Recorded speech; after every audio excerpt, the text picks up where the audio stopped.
नमस्कार, सोनाली किचनमध्ये आपलं स्वागत आहे। आपण आज करणार आहे पास्ता। पाणी गरम करण्यासाठी ठेवलं आहे, त्यामध्ये घालूया आपण 1 वाटी पास्ता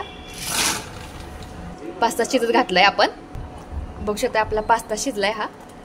आता आपण काढून घ्या हे।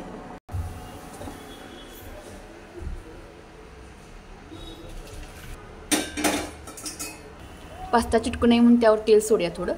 तेल गरम करायसाठी ठेवले, त्यामध्ये घालूया लसूण भाजून घ्या पहिला। मध्ये घालूया आता आल्याचे तुकडे करून घेतलेत। टोमॅटो, शिमला मिरची आणि कांदा यामध्ये घालूया आता।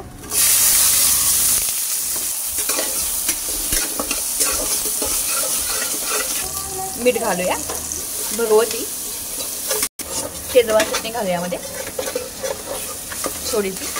आता यामध्ये घालूया टोमॅटो सॉस। थोडा वेळ जरा भाजून घेऊया।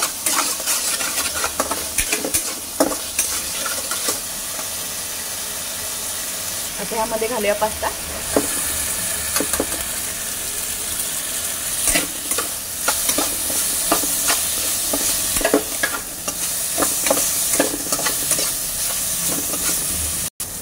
बघू शकता आपला पास्ता तयार झाला।